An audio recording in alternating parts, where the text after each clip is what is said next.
di dalam hati kita mengenal Dia. Petrus,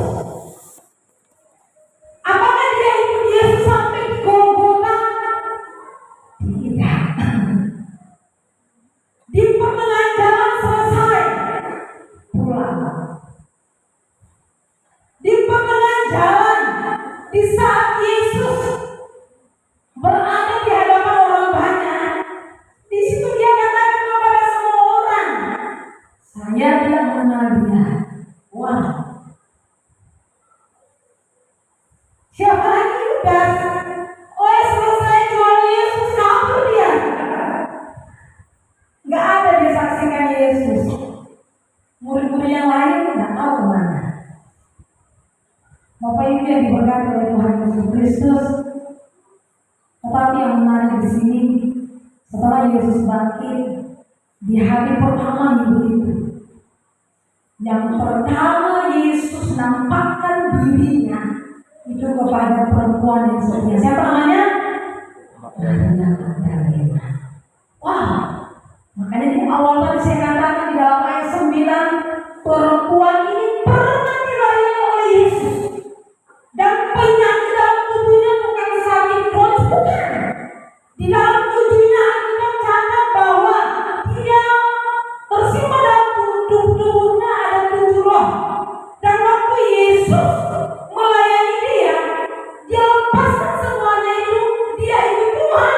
Waktu Yesus hidup sampai dia mati, dikuburkan, pagi-pagi benar dia dapat melihat kubur itu. Ternyata kubur itu sudah kosong. Harusnya kan sama murid-muridnya, karena mereka yang setia. Tapi kenapa sama perempuan ini? Berbahagia kalau ada perempuan tempat ini yang ikut Tuhan sampai akhir hidupnya. Amin. Anda bukan dong buat Maria Magdalena. Saya berharap ini juga menjadi iman kita.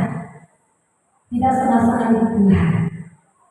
Bapak Ibu yang diberkati oleh Tuhan Yesus, maka menarik sekali untuk kita renungkan bersama-sama malam hari ini. Harusnya kita melihat Yesus percaya.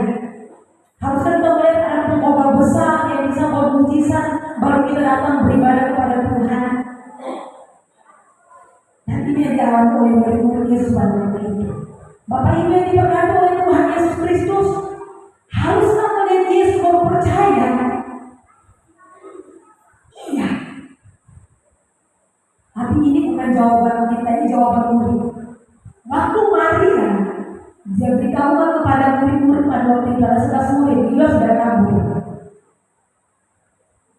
Yesus sudah bangkit. Kalau saya mau dalam bahasa sederhana, sebenarnya kalau kalimat bahasa Indonesia sederhananya tuh masa sih itu pada murid ya, masa sih ya, kita pun gitu kan. Kalau ada orang mati tiba-tiba ada yang bilang dia bangkit dari kubur, kita bilang masa sih. Nah ini yang dialami murid. Kalau saya sederhanakan dalam bahasa kecil, masa sih? Enggak percaya. Di dalam ayat 12 ayat 13 juga. Di tengah jalan menuju Emmaus, Yesus bertemu sama 2 murid. Dia menampakkan diri. Sama perempuan enggak percaya nih. Yesus coba lagi kepada 2 muridnya. Itu Bapak bisa lihat dalam ayat yang ke-12 dan 13. Saya enggak catat tapi saya simpulkan di situ. Nah, waktu Yesus bertemu sama mereka, 2 murid ini pergi menyampaikan kepada murid yang lain. Tetapi apa jawab mereka? Teman-teman itu tidak percaya. Bapak Ibu, karena kedegilan hati mereka, ketidakpercayaan mereka kepada Tuhan, di dalam ayat 19, Yesus sendiri yang datang, dia menampakkan diri kepada murid-muridnya. Apakah kita harus tunggu Tuhan datang baru percaya? Saya berharap kebangkitan Yesus dia taruh iman dalam hidup kita. Iman itulah yang membuat kita percaya sampai akhir hidup kita. Amin. Ya. Bapak Ibu yang diberkati oleh Tuhan, maka apa pesan Yesus setelah dia bangkit naik ke surga dan nantinya dia sediakan tempat yang berharga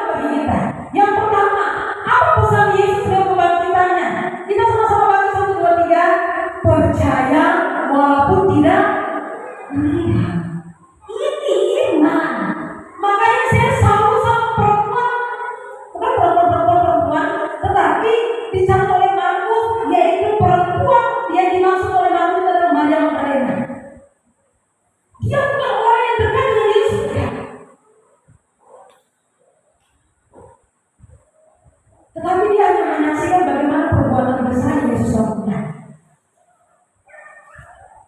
Bapak-bapak baca ayat 9. Semuanya yang bapak-bapak yang pemuda juga. 1, 2, 3. Setelah Yesus bangkit pagi-pagi pada hari pertama minggu itu, ia mula-mula menampakkannya kepada Maria Magdalena. Daripadanya Yesus pernah mengusir 7 setan. Ya, ini Bu ayatnya yang ke-10 bagian 6. 1, 2, 3.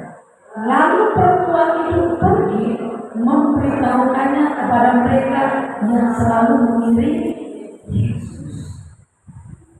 Lewat perempuan ini sebenarnya murid-murid pertama. Kenapa harus orang pertama yang Yesus ketemu untuk menyampaikan kabar baik ini adalah perempuan yang baru ketemu Yesus, percaya Yesus, dan menyaksikan penderitaan Yesus. Makanya Bapak Ibu yang diberkati oleh Tuhan Yesus Kristus, sebenarnya iman itu tidak dilihat dari berapa lama saudara dan saya ikut Tuhan. Kadang bertahun-tahun kita ikut Tuhan pun iman ini goncang. Tetapi kenapa perempuan yang baru dilepaskan di dalam tubuhnya 7 roh, baru berjumpa Yesus, mengalami pemulihan dan mengikuti Yesus sampai akhir hidupnya. Bapak Ibu yang diberkati oleh Tuhan Yesus Kristus, dan ini harus kita lakukan kembali dalam hidup. Jangan sampai kita juga seperti murid Tuhan yang dimaksud oleh Markus dalam pembacaan kita malam hari ini. Kita merayakan Paskah, ya Paskah aja. Pengorbanan Yesus yang kita saksikan setiap tahun, ya sebagai rutinitas. Tapi apakah itu membuat iman kita berubah, iman kita bangkit? Renungan kembali Bapak Ibu yang diberkati oleh Tuhan. Saya mau kita baca dari perempuan ini. Sampai Yesus mati dia ikut. Dan biarlah sampai kita mati kita tetap ikut Tuhan. Amin. Ya. Ini yang pertama.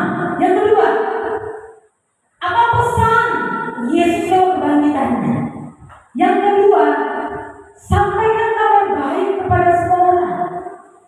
Itu jelas dalam ayat yang ke-15 dan ayat yang ke-16. Ayat 15 dulu ya. Sama-sama kita baca 1, 2, 3.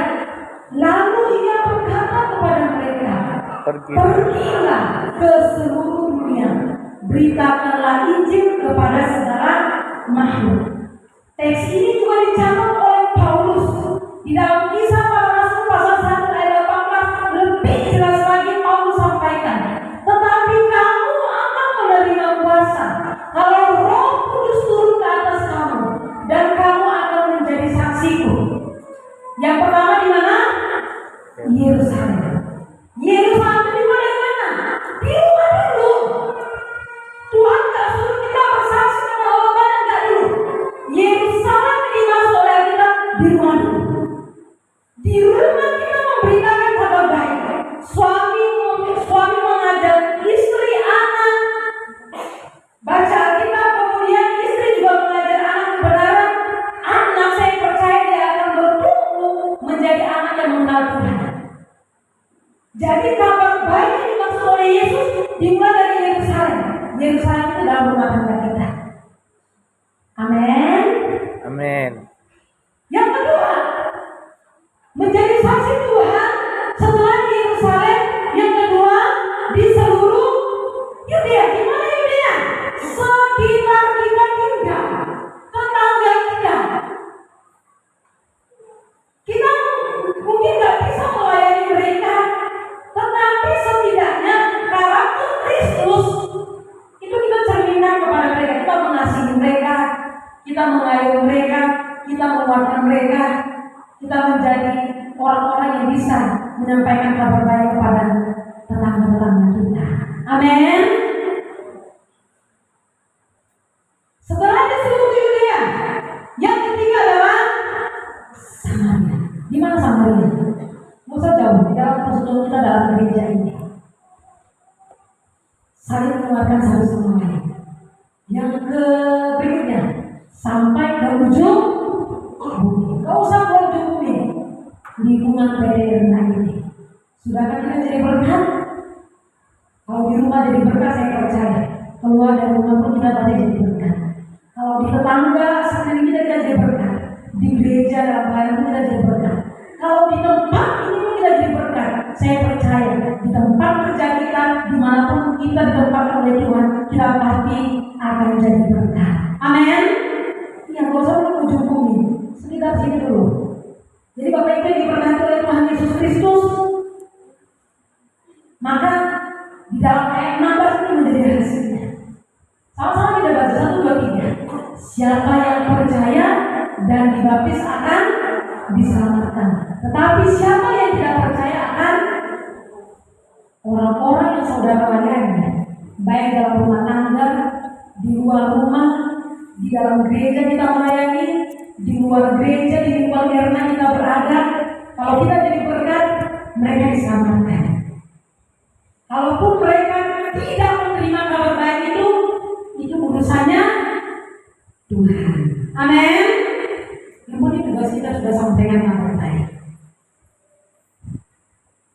Yang terakhir, yang ketiga, apa pesan Yesus lewat kebangkitannya? Sama-sama kita baca yang ketiga terakhir, 1, 2, 3. Ia akan, amin. Ayat 17 dan ayatnya ke-18. Ayat 17 Bapak-bapak, ayat 18 Ibu-ibu. Biar kita kerjasama untuk pertemuan dua malam hari ini. 1, 2, 3. Tanda-tanda ini akan menyertai orang-orang yang percaya. Mereka akan mengusir setan-setan demi nama-Mu. Mereka akan berbicara dalam bahasa-bahasa yang baru bagi mereka. Ayat 18 Ibu-ibu, 1, 2, 3. Mereka akan memegang ular, dan sekalipun mereka minum racun maut, mereka tidak akan mendapat celaka. Mereka akan meletakkan tangannya di atas orang sakit, dan orang itu akan, apa yang dimaksud bahwa kebangkitan Yesus atau pesan dari kebangkitan Yesus dia akan menyertai kita. Di dalam poin yang kedua tadi dikatakan oleh Markus, siapa yang terima kabar baik mereka pasti akan selamat. Orang-orang yang selamat mereka akan disertai oleh Tuhan. Dan saya percaya di tempat ini kita adalah orang-orang yang diselamatkan oleh Tuhan. Amin. Ya, kita tidak hanya diselamatkan oleh Tuhan, tetapi Alkitab catat kita diberikan kuasa oleh Tuhan. Makanya ada orang yang dipakai oleh Tuhan untuk mengusir setan-setan. Ada orang yang dikasih karunia khusus oleh Tuhan untuk melakukan hal ini. Dan tidak semua orang. Kemudian orang-orang yang percaya diberikan kuasa, mereka akan berbicara dalam bahasa-bahasa yang baru. Kalau kita melihat pencurahan Roh Kudus dalam Kisah Para Rasul 1, yaitu bicara tentang bahasa baru, bahasa roh. Ada orang-orang khusus yang diberikan pesan oleh Tuhan untuk menyampaikan satu pesan tapi menggunakan bahasa lain, tapi Tuhan juga kasih orang-orang khusus untuk bisa menafsirkan apa yang disampaikan oleh orang tersebut. Jadi masing-masing kita diberikan karunia oleh Tuhan. Dan Bapak Ibu yang diberkati oleh Tuhan, orang-orang yang diberikan kuasa, saya, Ibu, Bapak, jemaat, semua yang hadir pada malam hari ini, sekalipun ada orang yang menjahati kita, mungkin dengan racun maut, itu tidak akan tembus kalau sudah ada kuasa Tuhan di dalam diri kita. Amin. Saya rasanya pernah menyaksikan hal ini di kampus. Kami punya abang tingkat 2 tahun di atas kami lah. Mereka pelayan di satu daerah di daerah akhir sana ya. Masuk ke dalam karena ya orang-orang di sana masih percaya tentang lahir-lahir ya. Pertama kali mereka masuk, mereka disediakan kopi sama makanan. Dan memang di dalam kopi sama makanan sudah ditaruh racun, tapi dari kesaksian mereka kami tidak tahu apa itu racun. Apakah racun tikus saja tidak tahu. Tetapi waktu mereka berdoa, kuduskan minuman, makanan yang kami makan supaya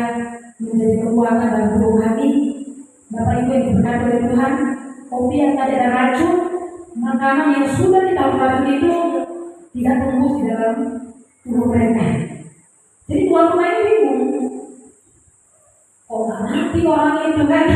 Biasanya orang minimal koyong sedikit atau ada reaksinya, tak ada. Jadi Bapak Ibu diberkati oleh Tuhan, kita orang percaya diberikan kuasa. Apalagi saat kita berdoa, saya percaya siapapun yang meracuni kita, siapapun yang akan menjatuhkan kita, tidak akan tembus karena kuasa yang ada dalam diri kita itu lebih besar daripada kuasa-kuasa yang ada di dunia ini. Amin. Ya. Saya nggak tahu Bapak Ibu pernah mengalami, tapi saudara kita yang mungkin terjun dalam pelayanan atau di dalam pelayanan mereka menemukan hal-hal demikian. Ada orang juga diberikan kuasa untuk bisa menyembuhkan. Waktu dia berdoa, dia meletakkan tangan, orang itu bisa sembuh. Ada karunia khusus yang Tuhan berikan. Saya nggak tahu apa karunia Tuhan kasih, atau mungkin Tuhan hanya kasih kita talenta. Biarlah semuanya itu kita pakai untuk pemuliaan nama Tuhan. Amin. Ya, Bapak Ibu diberkati oleh Tuhan. Dan di dalam Matius pasal 28 ayat 20b, kita baca sama-sama. 1, 2, 3. Dan ketahuilah, aku menyertai kamu senantiasa sampai kepada amin. Kalau Tuhan sudah menyertai kita hari ini, saya percaya itu akan berlanjutan sampai mati. Tuhan akan menyertai kita. Itu janjinya bagi kita lewat Tuhan kita. Bapak Ibu yang diberkati oleh Tuhan Yesus Kristus, maka kesimpulannya yang pertama, sama-sama kita baca 1, 2, 3. Jangan ragu dengan janji Tuhan, tetaplah percaya. Walaupun itu tidak mungkin bagi kita, tidak masuk dalam pikiran kita, Tuhan kasih iman bagi kita untuk tetap percaya. Yang kedua, 1, 2, 3. Selagi masih bernapas, marilah kita jadi berkat. Amin. Ya, di rumah dulu, dosa keluar dulu, di rumah dulu. Kalau sudah di rumah, keluarlah ke tangga. Kalau sudah di dalam tangga, diberi kita melayani, kita pakai talenta kita. Kalau Tuhan kasih kita karunia, kita pakai untuk memberkati. Kalau sudah di gereja diberkati, saya percaya di luar dimanapun, entah di bengkel, di dalam koridor kita bekerja, Tuhan juga bisa pakai kita untuk menjadi alatnya. Yang terakhir, 1, 2, 3. Dia pasti menyertaimu sampai akhir hidupmu. Biarlah Tuhan malam hari ini memberkati kita semua. Mari kita tundukkan kepala, kita bersama di dalam doa.